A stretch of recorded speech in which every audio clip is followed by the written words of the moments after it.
Nah, begitu pula tentang diat ya pada pertemuan yang lalu. Nah, pada malam hari ini kita akan menjelaskan satu bentuk proses peradilan dalam Islam untuk membenarkan satu dakwaan ya, tuduhan pembunuhan ya. Disebut dengan al-qasamah. Apa itu al-qasamah? Ya. Ini jarang kita dengar istilah ini ya. Jarang kita dengar istilah ini, tetapi dia masuk dalam satu penjelasan dalam bab jinayah. Apa definisi al-qasamah? Ya. Di sini dikatakan ta'rifuha al-qasamatu lughatan masdaru qaulihim aqsama yuqsimu iqsaman wa qasamatan ay halafan. Ya, jadi qasamah itu berasal dari kata aqsama yuqsimu iksaman wa qasamah yang artinya bersumpah. Ya. Itu secara bahasa, maka disebut dengan istilah al-qasamah karena memang nanti pada prosesnya ada sumpah yang harus diucapkan. Ya. Tentunya sumpah ini diucapkan di depan hakim ya, di depan pengadilan, di depan majelis hakim. Wa syar'an, dan secara peristilahan syariat, al-qasamah itu adalah hiyal aimanul mukarrarah fi da'wal qatil al-ma'sum ya, al-aimanul mukarrarah fi da'wal qatil al-ma'sum. Jadi secara istilah al-qasamah itu adalah al-aimanul mukarrarah, sumpah yang diucapkan berulang kali. Jadi sumpah yang diucapkan berulang kali, al-aiman, wallahi tallahi, demi Allah ya. Tapi itu diucapkan berulang kali, berkali-kali. Al-aimanul mukarrarah fi da'wal qatil al-ma'sum, terhadap dugaan ya, dakwaan tuduhan pembunuhan terhadap seorang manusia yang darahnya itu maksum, dijaga dalam Islam ya. Jadi itu yang dimaksud dengan al-qasamah. Jadi al-qasamah itu adalah sumpah yang diucapkan berulang-ulang ya, untuk membuktikan atau untuk menguatkan tuduhan pembunuhan yang dilakukan oleh seseorang terhadap orang lain, yaitu korban ya. Jadi ada sumpah yang diucapkan berulang kali oleh siapa? Oleh keluarga korban tentunya ya. Nah, di sini dikatakan summiyat bidzalik li'anna al-aiman tuqassam ala awliya al-qatil fayahlifuna 50 yaminan ya. Kenapa disebut dengan al-qasamah? Karena sumpah ini ya, sumpah yang diucapkan itu tuqassam ala awliya al-qatil, itu dibagi ke beberapa orang yang menjadi wali daripada korban ini, korban yang terbunuh ya, awliya al-qatil, fayahlifuna 50 yaminan, maka semuanya bersumpah 50 kali. Jadi tadi disebut al-aimanul mukarrarah, sumpah yang diucapkan berulang-ulang ya. Siapa yang mengucapkan itu adalah awliyaul qatil, keluarga korban, wali daripada orang yang dibunuh itu ya. Tentunya ya, yang paling berhak itu adalah ahli warisnya, asobahnya terutama ya. Nah, diucapkan, dibagi sumpah itu ke beberapa orang sehingga jumlah sumpahnya itu mencapai angka 50 yaminan, 50 sumpah ya. Apa isi sumpahnya? Annal mudda'a alaihi qatala sahibahum, bahwa ya, yang tertuduh itu ya, yang tertuduh al-mudda'a alaihi itu betul-betul dialah pelaku pembunuhan itu. Dialah yang melakukan tindakan pembunuhan itu. Nah, kemudian di sini dikatakan wasuratuha, bagaimana bentuknya qasamah ini? Nah, suratuha bentuknya dijelaskan di sini, an yujada qatilun la yu'raf qatiluhu. Ini pada kasus pembunuhan, ya. Jadi ada orang yang terbunuh sementara tidak diketahui siapa pembunuhnya, tidak ada bukti sama sekali. Ya, tidak ada bukti, tidak ada yang menyaksikan, ya, pembunuhan itu, ya. Tetapi ada yang terbunuh, ya. Ada orang yang dibunuh, ada korban, tapi tidak diketahui siapa pelakunya. Ya. Fatajril qasama 'alal jama'ati allati yanhasiru fiha imkanu qatlihi. Maka fatajril qasama, maka diberlakukanlah qasamah ini, ya, kepada jamaah yang dimaksud di sini adalah keluarga daripada korban, ya. Mereka bersumpah untuk menyatakan bahwa kemungkinan besar pelakunya adalah si fulan. Ya. Wadzalika idza tawafarat syurut al-ati dzikruha. Ya.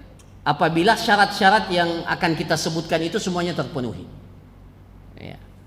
Jadi ini yang dimaksud dengan al-qasamah. Jadi qasamah ini sebenarnya adalah satu bentuk perbuatan yang sudah dilakukan sejak masa jahiliyah.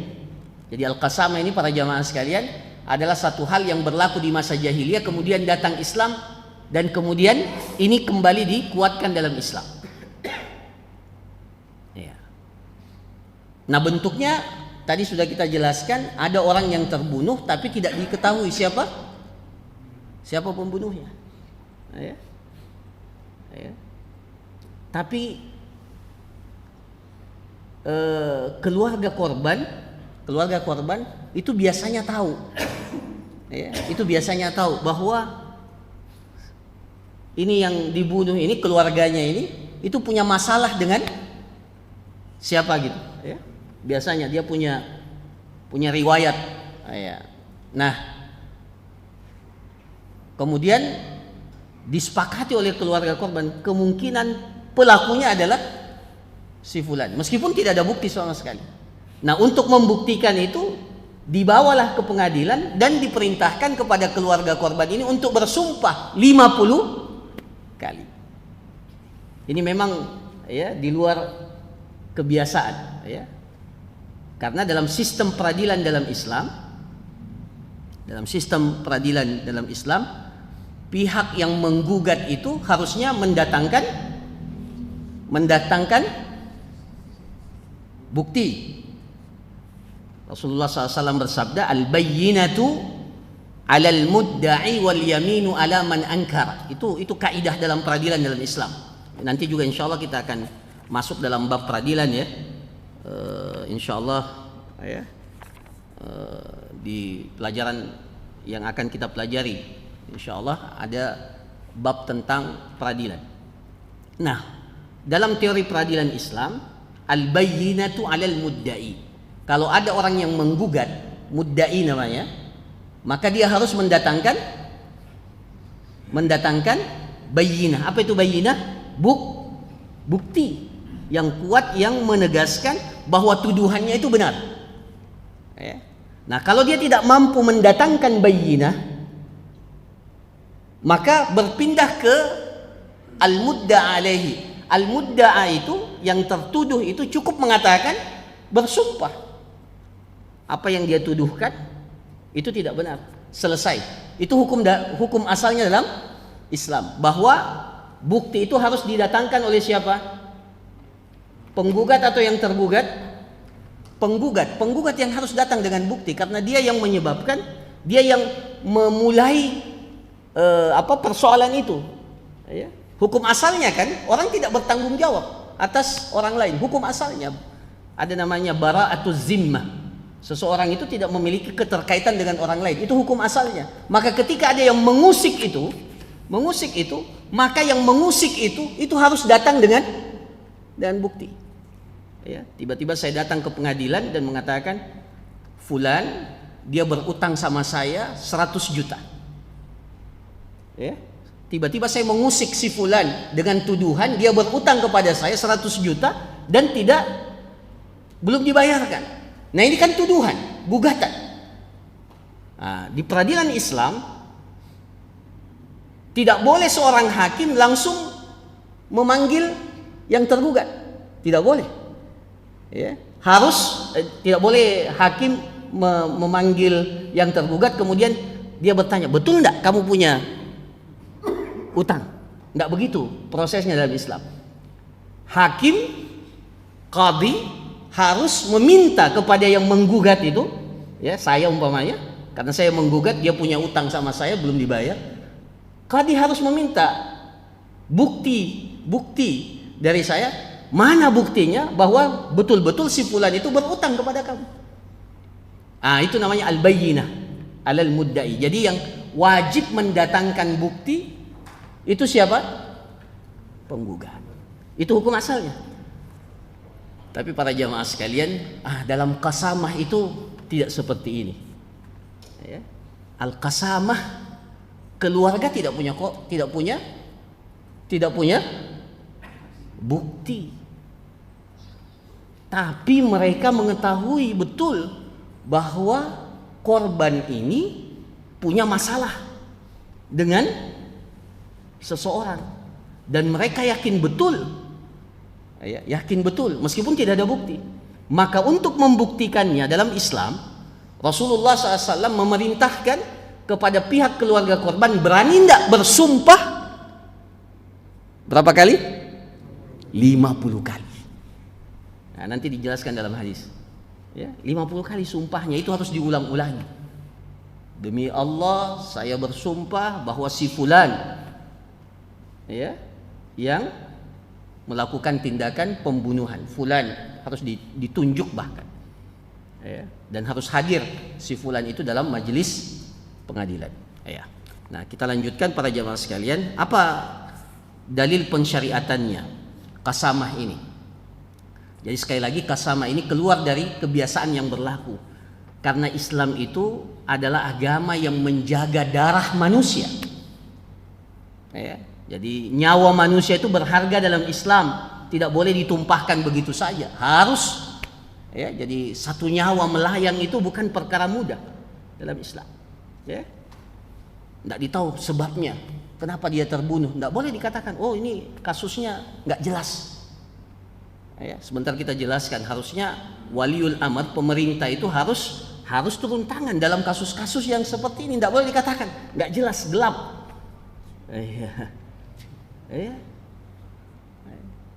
Karena nyawa dalam Islam itu sangat berharga, sehingga ada pembolehan qasamah ini. Al-qasamah, sumpah di hadapan atau di majelis peradilan. Jadi pensyariatannya dikatakan dalam kitab ini, wahiyya masyru'atun wa yasbutu bihal qisas audiyah. Bahkan dengan qasamah ini kalau diucapkan betul-betul oleh keluarga korban sampai 50 kali, maka dia bisa mewajibkan qisas. Menjatuhkan hukuman qisas dengan qasamah ini. Kan kalau qisas itu, kalau kita jelaskan dalam kasus pembunuhan, kan pembunuhan itu dapat ditetapkan sebagai kasus pembunuhan, baik disengaja atau tidak disengaja atau mirip disengaja, itu kan dengan beberapa cara. Caranya yang paling pertama itu ikrar, pengakuan dari si pelaku. Nah, itu paling tinggi itu, pengakuan si pelaku. Kemudian yang kedua ada bukti kuat yang menjelaskan bahwa pelakunya adalah si fulan umpamanya. Nah, ketika itu tidak ada, maka ada satu lagi, ada namanya al-qasamah ini. Nah, jadi para jamaah sekalian, ini dibenarkan dalam Islam, dan dengan qasamah ini bisa menetapkan adanya hukuman qisas atau diat, membayar diat. Idza lam taktari ad-da'wa bi bayyinatin au ikrar, selama tuduhan itu tidak ada bukti dan tidak ada pengakuan. Nah, jadi syaratnya tidak ada bukti sama sekali. Jadi qasamah ini bisa dijadikan sebagai salah satu cara pembuktian ketika kasus itu tidak ada bayyinah, tidak ada bukti. Tidak ada bukti dan tidak ada pengakuan. Wa wujidal laus. Ini syaratnya.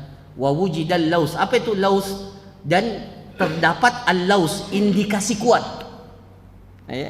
Jadi harus memang ada al-laus. Al-laus itu di sini dalam kitab ini dikatakan wa huwal adawatud dhahirah bainal qatil wal muttaham biqatlihi, yaitu adanya permusuhan yang jelas antara pihak yang tertuduh dengan korban.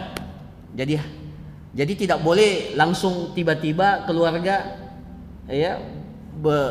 mengucapkan sumpah kemudian tidak ada indikasi kuat. Jadi memang harus disertai dengan al-laus. Al-laus itu adanya permusuhan, adanya permusuhan yang jelas antara korban dengan pihak yang dituduh. Di sini bahkan disebutkan kal qabail allati yatlubu ba'daha ba'dan bit-tha'ar wa qila la yahtassu bidzalik bal yatanawalu kullama yaglibu 'ala dzan sihhah ad-da'wah. Jadi bahkan diperluas bahwa semua hal yang mengindikasikan bahwa ada persoalan antara si fulan yang tertuduh dengan korban, itu bisa menjadi indikasi lahirnya al-qasamah ini. Nah, para jamaah sekalian yang dirahmati oleh Allah, apa dalilnya? Kenapa qasamah ini dibolehkan? Ternyata terjadi di zaman Nabi Shallallahu Alaihi Wasallam al-qasamah ini. Nah, jadi dalam hadis yang diriwayatkan oleh Al-Imam Al-Bukhari dan Imam Muslim, hadis Sahal bin Abi Hathmah, hadis Sahlin bin ibni Abi Hathmah, anna Abdullah ibn Sahlin wa Muhayyasah ibn Mas'ud kharaja ila Khaybar min juhdin asabahum. Jadi dikisahkan para jamaah sekalian bahwa ada dua orang sahabat namanya Abdullah ibn Sahal wa Muhayyasah ibn Mas'ud, kharaja ila Khaybar, keduanya pergi ke Khaybar.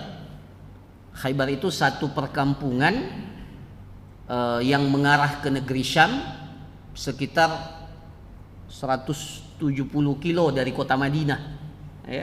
Khaybar ini dipenuhi dengan kebun-kebun kurma, Khaybar. Tetapi Khaybar ini didominasi oleh Yahudi. Jadi orang Yahudi yang terusir dari kota Madinah itu rata-rata tinggal di mana?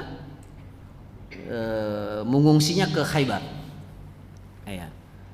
Jadi kedua sahabat ini keluar, pergi ke Khaybar, atas urusan yang mereka ingin selesaikan. Fa'ata Muhayyasa fa akhbara anna Abdullah ibn Sahal qad qutib. Ketika keduanya sampai ke Khaybar, keduanya berpisah. Abdullah ibn Sahal dan Muhayyasah ini itu berpisah, masing-masing menyelesaikan urusannya masing-masing ketika sampai di Khaybar. Nah, tiba-tiba ketika Muhayyasah datang, maka diberitahukan kepada Muhayyasah bahwa Abdullah ibn Sahal itu sudah terbunuh. Temannya tadi Abdullah ibn Sahal terbunuh. Wa turiha fi ainin au faqirin, dan ternyata mayatnya itu didapatkan di sebuah sumur besar. Jadi dilempar Ya, dalam riwayat yang lain itu dikatakan, saya baca dalam riwayat hadis yang lain itu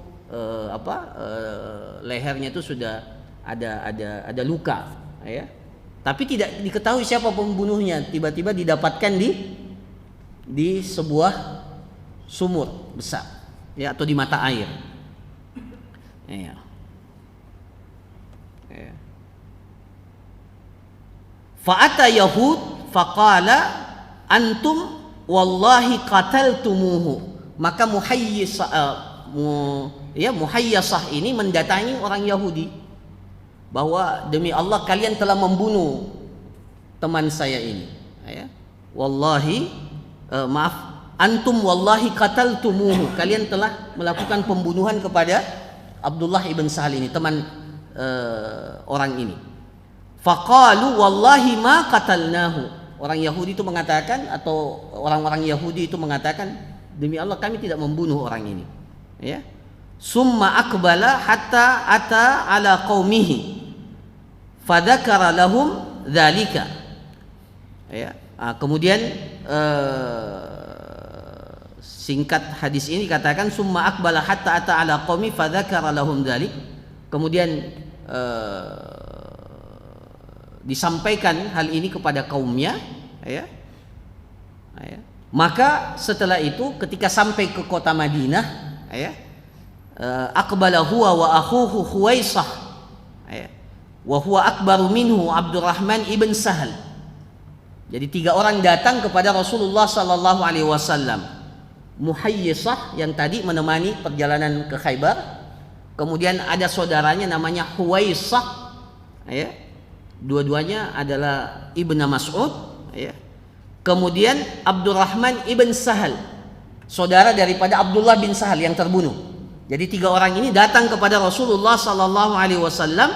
Faqala Rasulullah sallallahu alaihi wasallam li Huwaisah wa Muhayyasah wa Abdurrahman atahlifuna wa tastahiquna dama sahibikum.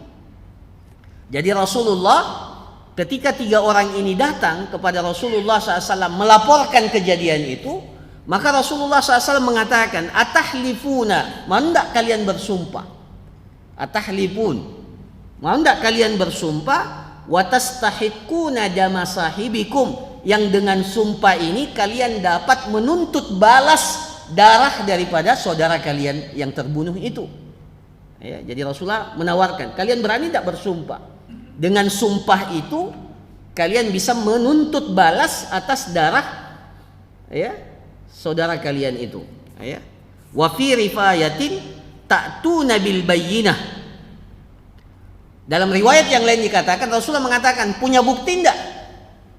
Punya bukti tidak? Bisa mendatangkan bukti tidak? Faqalu ma lana bayyinah. Ketiga orang sahabat ini mengatakan, kami tidak punya bukti. Kami tidak punya bukti. Faqala atahlifun. Maka setelah itu Rasulullah SAW mengatakan, mau tidak bersumpah, ya?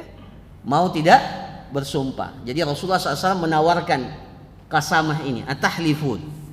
Qalu wa kaifa nahlifu wa lam nashhad. Ya Rasulullah, bagaimana kami bersumpah padahal kami tidak menyaksikan, ya? Kami tidak menyaksikan. Walam nashhad walam nara, kami tidak menyaksikan dan kami juga tidak melihat kasus itu, pembunuhan itu.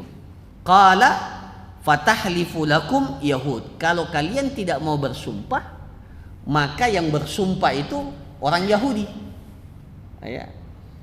Orang Yahudi. Kalau kalian tidak berani bersumpah, maka yang bersumpah itu adalah orang Yahudi. Qalu, ketiga sahabat ini mengatakan, laisu bi muslimin, mereka itu bukan orang Islam ya Rasulullah. Bagaimana mungkin kami mau menerima sumpah mereka? Mereka itu bukan orang Islam. Fawadahu Rasulullah sallallahu alaihi wasallam min indihi. Akhirnya Rasulullah lah yang membayar diat, ya, kepada keluarga korban ini. Jadi Rasulullah yang justru membayar diat itu, tentunya dari Baitul Mal, ya. Baitul Mal membayar diat itu kepada keluarga korban, ya. Fa ba'atsa ilaihim Rasulullah sallallahu alaihi wasallam mi'ata naqah. Maka Rasulullah SAW memberikan kepada keluarga korban itu 100 ekor unta. Nah, para jamaah sekalian, ini tentunya ada beberapa pelajaran yang bisa kita ambil. Tapi dari hadis ini Rasulullah Shallallahu Alaihi Wasallam mengikrar namanya sumpah itu, qasamah itu. Karena Rasulullah mengatakan kepada keluarga korban, mau tidak kalian bersumpah? Ya, mau tidak kalian bersumpah? Ya. Nah, cuma dalam kasus ini akhirnya keluarga korban tidak bersumpah, tidak berani bersumpah, ya, tidak berani. Tapi yang menjadi dasar atas qasamah itu Rasulullah menawarkan sumpah itu. Ya, menawarkan sumpah itu kepada keluarga korban. Ya. Nah, bahkan kalau kalian tidak berani bersumpah, maka Rasulullah meminta sumpah itu dilakukan oleh pihak tergugat. Berani tidak membalas sumpah itu? Ya. Nah, nanti dijelaskan bagaimana tata cara qasamah ini. Ya. Nah, apa hikmahnya para jamaah sekalian? Ya, jadi hadis tadi menjelaskan tentang pensyariatan qasamah. Jadi ada yang dinamakan dengan qasamah, ya, bersumpah atas satu kasus pembunuhan. Hikmatuha syuri'atil qasamah li siyanatid dima. Jadi memang dalam Islam qasamah ini disyariatkan untuk menjaga, ya, kehormatan nyawa seorang manusia. Darah manusia itu berharga, ya. Maka syariat Islam itu sangat memperhatikan, ya, bagaimana nyawa manusia itu harus dijaga dengan sebaik-baiknya dan tidak boleh ditumpahkan, tidak boleh ditumpahkan darah seseorang itu kecuali dengan cara yang benar. Nah, kemudian dikatakan walamma kanal qatlu yaksur, kasus pembunuhan, ketika kasus pembunuhan banyak, ya, sementara saksi tidak ada, tidak ada bukti, sementara darah manusia itu harus dipertanggungjawabkan. Ya, darah manusia itu kan salah satu di antara hal yang harus dipertanggungjawabkan di hadapan Allah. Kalau urusan dengan sesama manusia kan ada dua yang paling pertama akan dihisap oleh Allah Subhanahu wa taala. Kalau ibadah kita yang paling pertama dihisap itu apa? Salat kita. Tapi kalau urusan sesama manusia yang paling pertama dihisap itu adalah darah manusia, dima. Ya. Jadi hati-hati, ya, orang yang menumpahkan darah seorang manusia tanpa alasan yang benar, itu yang akan pertama nanti dihisap oleh Allah Subhanahu wa taala, ya, dimintai pertanggungjawabannya, ya. Kalau dalam ibadah salat kita yang pertama akan dihisap. Kalau dalam urusan sesama manusia, ya, itu persoalan darah manusia, ya. Nah, maka ada yang dinamakan dengan qasamah. Nah, para jamaah sekalian yang dirahmati oleh Allah, ya, ini kita persingkat. Apa saja syaratnya sehingga qasamah itu bisa dilakukan? Yang pertama, an yakuna hunaka laus. Nah, ini harus ada indikasi kuat permusuhan itu tadi. Ya, jadi memang kita keluarga korban itu tidak bisa langsung menuduh. Harus ada laus. Laus itu adanya permusuhan yang zahir, yang nampak jelas antara yang dituduh dan korban. Ya, jadi harus ada laus. Kemudian yang kedua, an yakunal mudda alaihi mukallafa. Yang tergugat itu, yang tertuduh itu memang harus mukallaf. Ya, orang yang memenuhi syarat balik dan berakal. Ya, balik dan berakal. Maka tidak sah, ya, tuduhan itu ditujukan kepada seorang anak kecil atau orang gila. Ya. Nah, jadi al-mudda alaihi, yang tergugat itu memang harus mukallaf. Kemudian yang ketiga dikatakan ayyakun al-mudda'i mukallafan aidha, begitu pula yang menggugat. Jadi pihak penggugat yaitu keluarga korban memang juga harus mukallaf. Ya. Maka tidak akan didengarkan tuduhan itu kalau yang menuduh itu seorang yang masih kecil, belum balik dan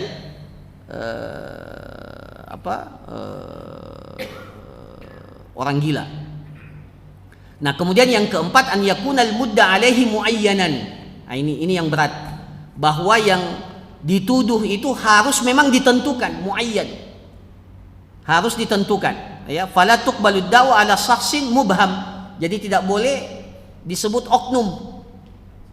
Tidak boleh, harus ditentukan. Pelakunya fulan. Tidak boleh salah satu di antara mereka. Tidak ada itu. Jadi pelakunya harus muayyan, harus ditetapkan, disebutkan oleh siapa? Oleh keluarga korban, oleh penggugat. Ya.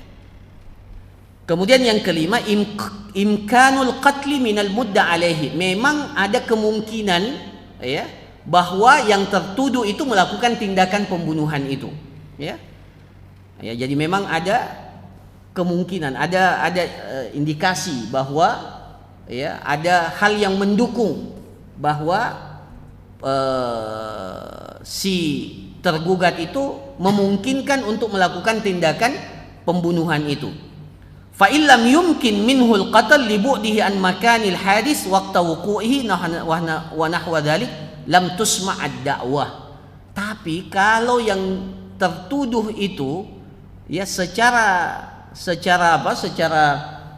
kenyataannya ya secara kenyataannya tidak mungkin melakukan pembunuhan itu, seperti contohnya di sini disebutkan contohnya, kalau ternyata yang tertuduh itu tempat tinggalnya atau bermukim di tempat yang sangat jauh daripada korban, ya. Yang dituduh di mana? Di Sumatera, ya. Yang dituduh Sumatera, sementara kasusnya ada di Makassar dan dalam waktu yang dimungkinkan ya jaraknya itu tidak memungkinkan terjadi pembunuhan pada waktu itu. Maka yang seperti ini tidak akan didengarkan tuduhan yang seperti ini. Jadi memang harus ada kemungkinan terjadinya pembunuhan itu. Nah, kemudian yang keenam, syarat yang keenam, alla tatanaqad da'wal mudda'i. Bahwa penggugat itu tuduhannya tidak boleh saling bertentangan. Ya. Jadi kalau keluarga korban yang menuntut itu di antara mereka terjadi perbedaan, maka gugatannya itu tidak diterima. Jadi memang harus sepakat siapa pelakunya, di mana pelakunya, di mana kasusnya terjadi dan seterusnya hal-hal yang mendukung. Ya, jadi mereka harus sepakat. Nah, kalau ada terjadi perbedaan di antara mereka, ini menggugurkan ya gugatan itu. Kemudian yang terakhir, antakuna da'wal qasama mufassalatan mausufatan. Ya, tuduhan dalam qasamah ini memang harus didetailkan. Jadi tidak boleh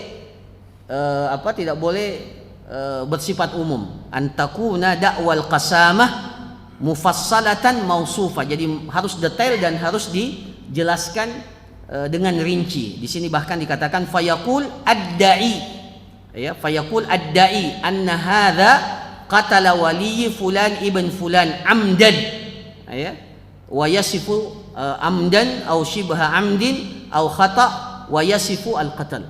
Jadi harus dijelaskan, ya. Yang menggugat itu mengatakan ad-da'i, saya menuduh, ya, ad-da'i, saya menuduh, ana ad-da'i anna hadza, bahwa orang ini telah melakukan pembunuhan kepada fulan ibn fulan, baik secara sengaja atau mirip disengaja atau pembunuhan yang salah. Dan meskipun ya kelihatannya ya kalau di peradilan konvensional kita tidak dapatkan ini, ya, tapi dalam peradilan Islam ini salah satu hal yang ada, ya. Yubda'u bil mudda'in fayakhlifuna khamsina yaminan tuwazza alaihim ala qadri itsrihim minal qatil. Jadi dimulai dari pihak penggugat, diminta oleh hakim, ya, penggugat kan lebih dari satu, ya, karena keluarga korban itu lebih dari satu. Fa yahlifuna khamsina yaminan, maka keluarga korban ini itu bersumpah berapa kali? 50 kali. Tuwazza alaihim, 50 sumpah ini itu dibagi ala qadri irsihim minal qatil, berdasarkan hak waris mereka dari si korban. Jadi umpamanya begini, yang meninggal itu bapak, ya, yang menggugat anaknya. Berarti anak itu berapa warisannya? Berapa warisannya? Kita belajar warisan lagi, masih ingat? Atau sudah lupa pelajaran warisan? Anak apa? Dapat asabah, ya, asabah. Berarti banyak kan? Maka yang memulai sumpah itu asabah ya, yang mulai sumpah, dan sumpahnya harus lebih banyak dia. Jadi dari 50 sumpah itu dia harus jadi sesuai dengan kadar warisannya. Jadi kalau 50, katakanlah anak dapat setengah, anak laki-laki umpamanya dapat setengah umpamanya, maka dia harus 25 kali mengucapkan sumpah itu. Jadi berdasarkan warisan yang akan didapatkan dari korban.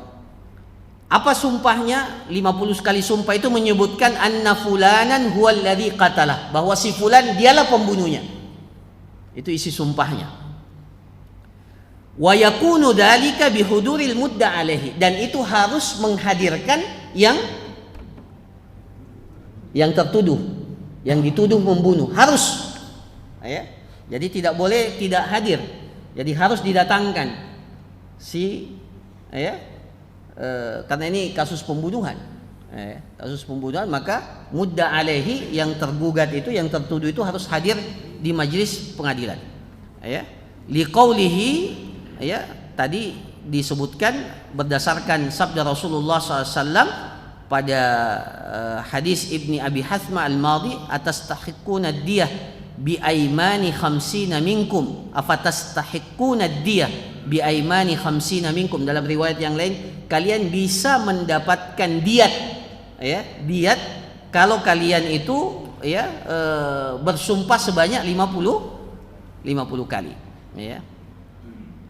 Nah, sekarang para jamaah sekalian, fa in abal warasah, kalau ternyata ahli waris tidak mau bersumpah, awimtana'u ani takmilil khamsina yaminan, atau berani bersumpah tapi tidak berani sampai 50 kali. Jadi memang harus 50 kali. Karena ini berat kasusnya. Jadi kalau ahli waris tidak mau bersumpah, menolak untuk bersumpah, atau tidak mau, atau menolak untuk menggenapkan sampai 50 kali, fa innahu yuhlaful mudda alaihi khamsina yaminan idza radiyal mudda'una bi aymanihi. Ini juga memang berat. Nah, kalau ahli waris, penggugat itu tidak berani bersumpah atau tidak berani menyempurnakan 50 kali sumpah, maka yang diminta bersumpah itu siapa? Tergugat. Berapa kali? 50 kali juga. 50 kali, khamsina yaminan idza radiyal mudda'una bi aymanihi, kalau pihak penggugat itu menerima sumpah mereka. Idza radiyal mudda'un. Jadi dipersyaratkan sumpah dari tergugat itu harus idza radiyal mudda'una bi aymanihi. Ketika pihak penggugat itu meridai itu, menerima itu. Liqaulihi sallallahu alaihi wasallam fil hadisil mutaqaddim, fatahlifu lakum yahud.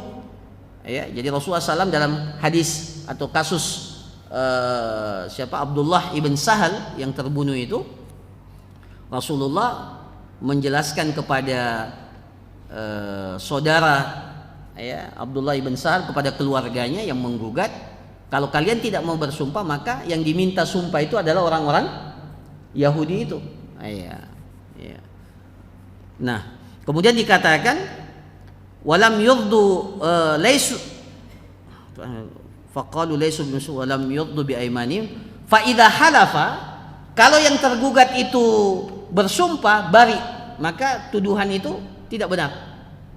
Kalau yang tergugat itu berani mengucapkan sumpah, maka dia bari, maka dia terbebaskan dari tuduhan itu.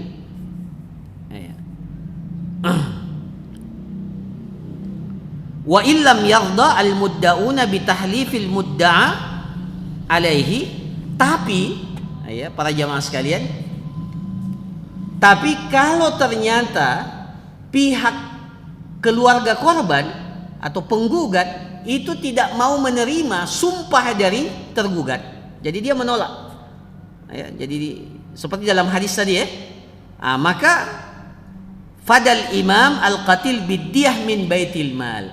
Maka ujung-ujungnya kalau pihak penggugat itu tidak menerima sumpah atau tidak mau menerima sumpah dari pihak tertuduh, maka ya dalam kitab ini dikatakan atau dalam penjelasan kitab ini dikatakan, maka kewajiban diat itu, pembayaran diat itu berpindah kepada siapa? Kepada Baitul Mal. Baitul Mal yang harus menyerahkan diat itu kepada siapa? 100 ekor unta itu kepada keluarga korban. Ya. Itu ketika pihak penggugat itu tidak mau menerima sumpah yang diucapkan oleh pihak tertuduh. Sebagaimana yang dilakukan kama fa'ala Nabi sallallahu alaihi wasallam indama fadal qatil min baitil mal indama amtana al ansar min qabuli aymanil yahud, dan itu dilakukan oleh Rasulullah. Jadi Rasulullah sendiri yang membayarkan diat itu, diambil dari Baitul Mal ketika sahabat-sahabat Ansar ini yang 3 orang itu tadi itu tidak mau menerima sumpah dari orang Yahudi tadi, ya.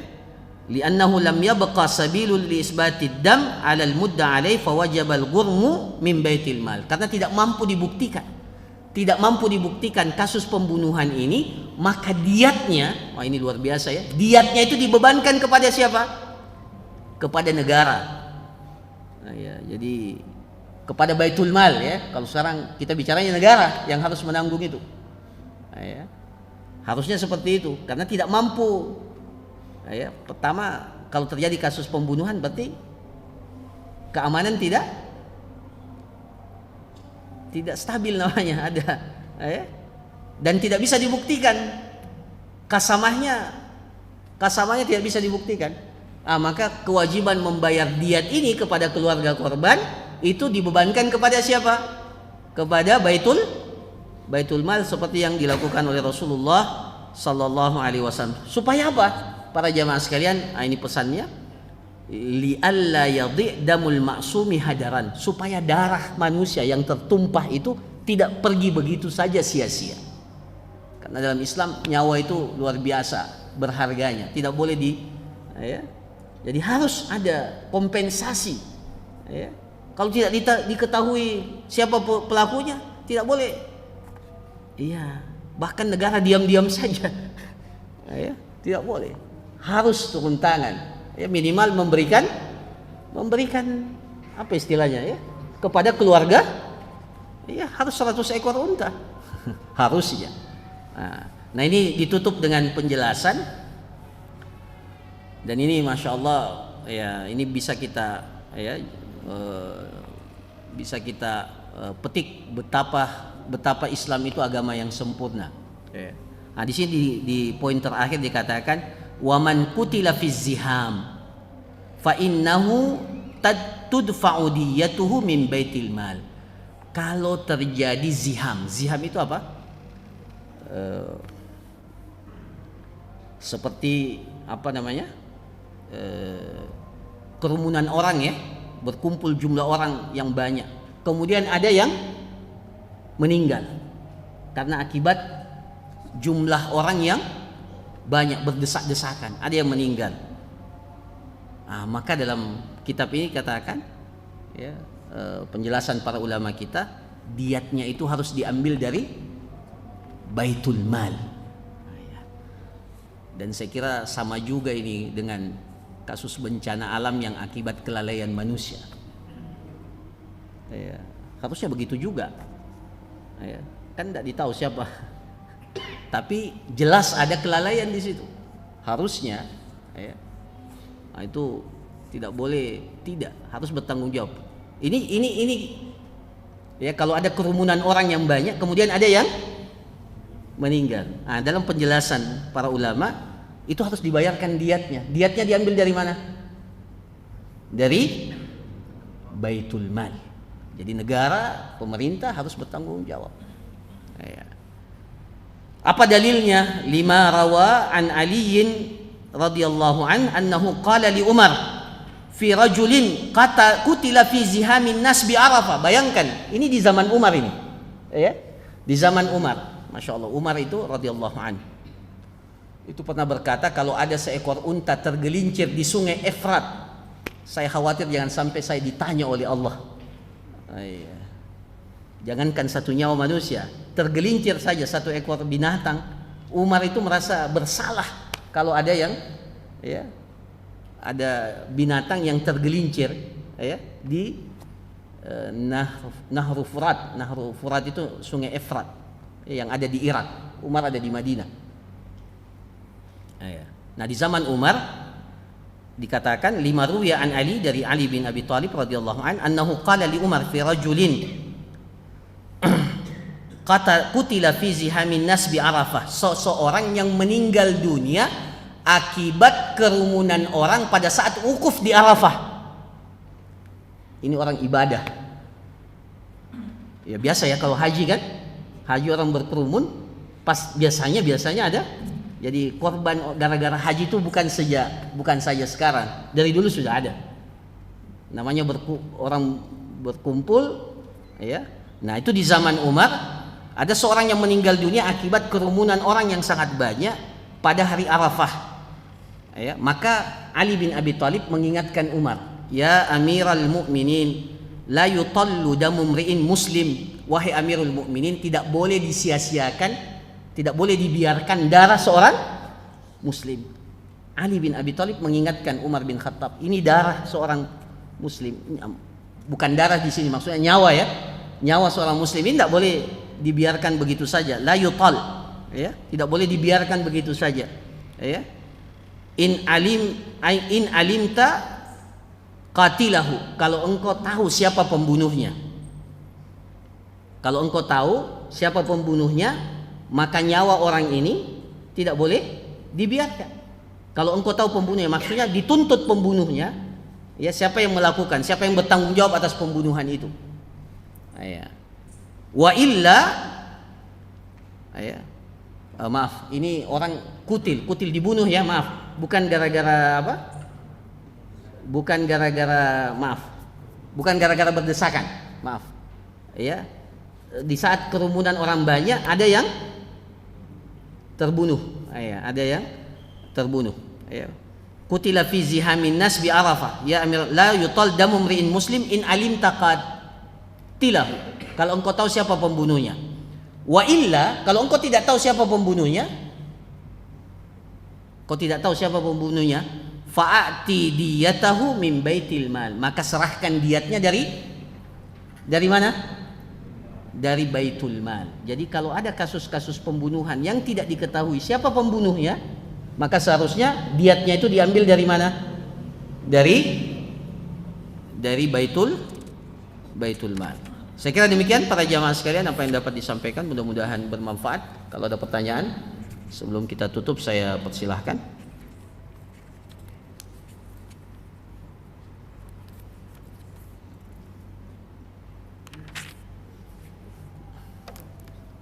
Ya, silakan.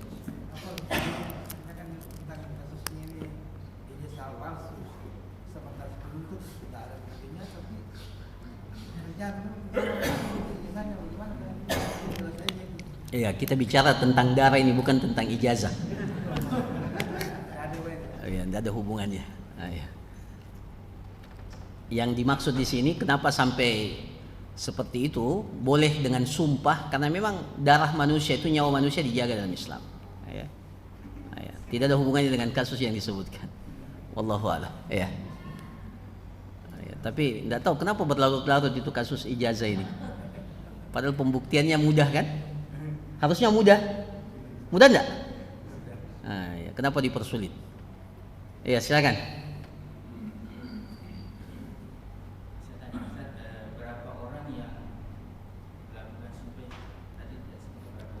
Tidak disebutkan berapa, bisa saja beberapa orang, yang penting jumlah sumpahnya itu harus mencapai 50 berdasarkan bagian warisan yang didapatkan dari si korban. Ya, jadi kalau lebih dari satu orang boleh, 2 orang, 3 orang, 4 orang tidak disebutkan. Yang jelas mereka itu adalah aulia al-qatil, wali daripada orang yang dibunuh. Ya, yang jelas sumpahnya harus sampai 50. Ya, sampai 50. Dan semuanya sepakat bahwa yang melakukan pembunuhan itu si fulan. Tidak boleh berbeda. Kapan berbeda maka sumpahnya itu tidak diterima. Ya. Wallahu a'lam. Ya. Ada lagi? Ya. Ya, kalau tidak ada kita cukupkan. Ya. Insyaallah pelajaran yang akan datang terkait dengan Kitabul Hudud. Ya, Kitabul Hudud. Jadi ada tindakan-tindakan yang hukumannya itu sudah ditetapkan dalam Islam. Ya. Nah, insyaallah kita akan jelaskan pada pertemuan yang akan datang. Barakallahu fikum, jazakumullah khairan, subhanakallahumma rabbana wa bihamdik, nasyhadu an la ilaha illa anta nastaghfiruka wa natubu ilaik, wa sallallahu ala nabiyyina Muhammad wa ala alihi washabbihi ajmain. Assalamualaikum warahmatullahi wabarakatuh.